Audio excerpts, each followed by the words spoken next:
kind of amazed that we're holding this hearing. To me, it's remarkable that the idea of actually, as you were just saying, Ms. Morin, the idea of enforcing our laws, protecting our border, securing our streets from criminals, it's amazing that that's controversial at all. And it says something a lot about the other side of the dais that we're having this hearing today. Let me just ask you, Mr. Reichlin-Melnick, I mean, is it really such a bad idea to deport people like the criminal who killed this young man? This is Travis Wolf. He was 12 years old when he was killed. He was mowed down, and I do mean mowed down, in a car by an illegal immigrant, 12 years of age, walking along a sidewalk in my state of Missouri, mowed down by an illegal immigrant who I think also had a prior criminal record. Is it such a bad idea to deport the person who killed him? Any person who commits a heinous crime should suffer the consequences under the law. Good. What about Officer David Lee? Officer David Lee was killed in Missouri just a few months ago by another illegal immigrant, once again in a car, who used it as a lethal weapon to ram him and kill him. Is it so wrong, such a bad idea to deport the illegal immigrant who killed this good man? Again, any person who commits an awful act should face the full force of the law. We've had multiple stabbings in the state of Missouri at laundromats in O'Fallon, Missouri, where innocent civilians were going to do their laundry of an evening and were attacked with knives, slashed, bled, stomped upon. Should the illegals who did that, should they not be deported? No, as I said, if you commit an offense, you should face consequences. But the overwhelming majority of the 13 million people here today We've had officers assaulted in Kansas City on the other side of the state who have been assaulted by illegal immigrants. One officer required over 100 stitches to the head, a police officer, earlier this year. Should the illegal immigrant who did that not be deported? Again, they should face the consequences of the law, but they are a very small minority of the population that President Trump is promising to deport. Well, let's talk about the rest of the people who you don't want to be deported. You said in an article that you wrote recently, new report shows devastating costs of mass deportation. You wrote this in October. Do you remember this piece? Yes, that is a summary of our report that we published so in in this piece, and it's also in your written testimony, you talk about how much the economy will lose if the United States actually enforces our immigration laws and deports folks who are here illegally. And I want to quote you now. You say some industries would be particularly hard hit, including construction, agriculture, and hospitality, which combined would lose more than 2.5 million workers. What's the argument here, that there aren't American workers who are available to do those jobs? No, and as I said previously, there likely are, but the issue is that— And you don't want their wages to rise?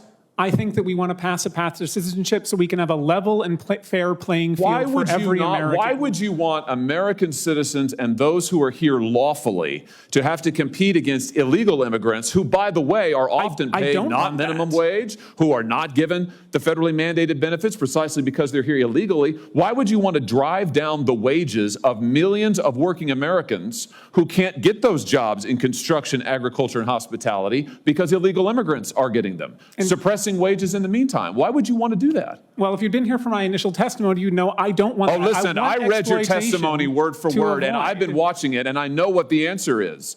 You don't actually care about working people because you're absolutely hell-bent on this ideological agenda of opening our border. You want to give everybody who's here a path to citizenship. You want blanket amnesty. You talk about mass deportations.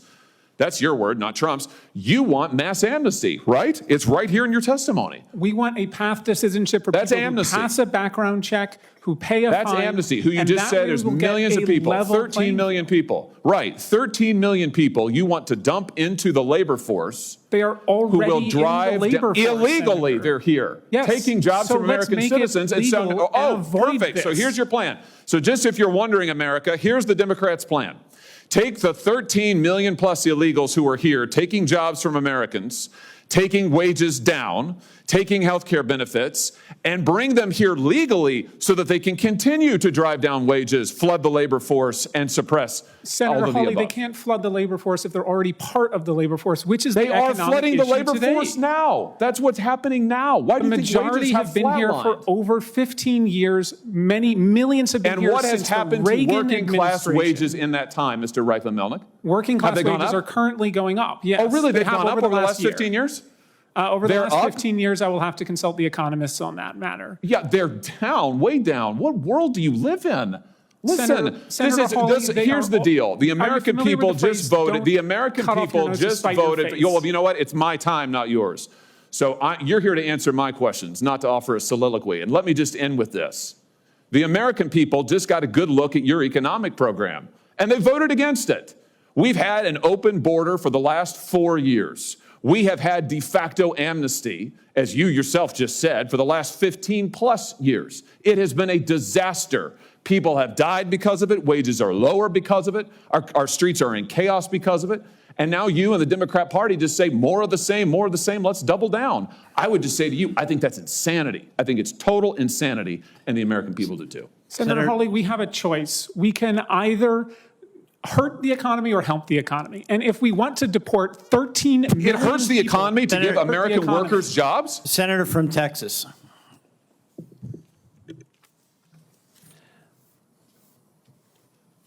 Elections have consequences. For the last 4 years, we have seen the most radical experiment in open borders this nation has ever seen.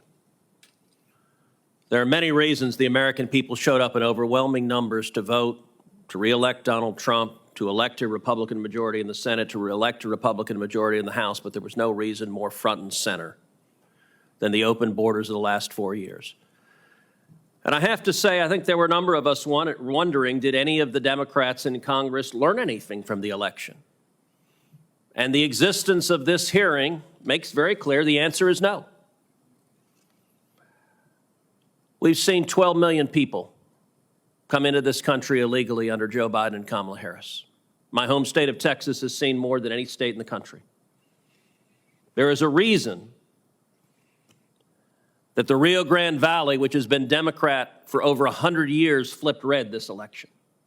Because when your home is invaded by more than 12 million people, it changes your voting patterns. Every single day, we have seen Americans murdered. We have seen women raped. We have seen children brutalized by criminal illegal aliens released deliberately by Joe Biden and Kamala Harris. The numbers are staggering. According to ICE, as of July 21st, 2024, nearly 650,000 criminal illegal aliens were currently on ICE's non-detained docket, which means they've been released. They're wandering around, they're free. And of those 650,000, 14,944 have been convicted of homicide. You want to know what mass deportation is? Those 14,944 better pack their bags right now. Because with a new administration, we're going to show up, we're going to arrest you, and we are going to deport you. 20,061 have been convicted of sexual assault. Now, I want you to ask of my Democrat colleagues, and it is striking that virtually none of them are here. That is reflected in their conduct because they are silent and putting their head in the sand as to the human tragedies. But what resident of what blue state says, you know what, America's better off with 20,000 rapists being released into this country? 105,146 have been convicted of assault. I would ask my Democrat colleagues if they were here, why the hell today does the Biden administration not go and arrest every one of these criminals and deport them? What rational world says America's better off with more criminals? And these are not just statistics. Ms. Moran, thank you for being here. The country grieves the loss of your daughter. Your daughter was beautiful. She was a mom who I know loved her kids. And she's not with us today. She was raped and murdered because this administration chose to release a violent criminal into America. Your daughter should still be alive. And every one of these victims should still be alive. Laken Riley, a name that the Democrats on this committee can't bring themselves to utter, should still be alive. And in my hometown of Houston, Jocelyn Nungry, I've gotten to know Jocelyn's mother, Alexis, very well. Ms. Moran, like you, Alexis is incredibly brave. I cannot imagine the pain. I'm a father. To lose your child, no parent should have to bury their child. Children should bury their parents, not the other way around.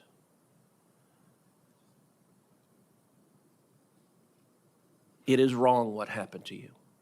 But I want to say to you, thank you for having the courage to tell Rachel's story. I would understand if you just curled up in a ball and cried. But, and I'm sure you have wept a lot of tears. But thank you for having the courage to tell Rachel's story. And I want to say, if there is anything that is a mandate from this election, it is to end this insanity, stop these murders, stop these rapes, stop these assaults, protect our citizens. And Ms. Moran, I just want to give you the opportunity at the end of my questioning to share from your perspective why this matters, why we should stop releasing criminals into America. In order to prepare for this hearing, I was actually looking at statistics over the last couple of days. And most of the rape and murder statistics by illegal immigrants are actually against children. Yeah. And to me, that's astounding. I don't know how many people here have children or grandchildren,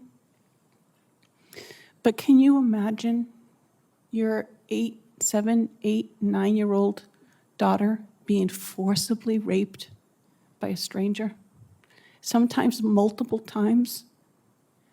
This is the culture, and I realize it's not all immigrants, but this is the culture that they come from, this kind of violence. They grow up in it in their countries. To them, it's just part of what they've known for their lives. But to bring that criminal culture into America, it's destroying our families. I know of women in my hometown that have come up to me because they know I'm Rachel's mom and say to me, some guy just ran up behind me and tried to pull me down to the ground, and if it wasn't for the fact that I could fight him off and run to a store to call the police, I might not be here.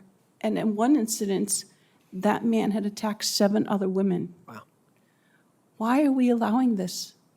And then the women and children that are raped, and because they're so ashamed of what's happened to them, how they've been so violated,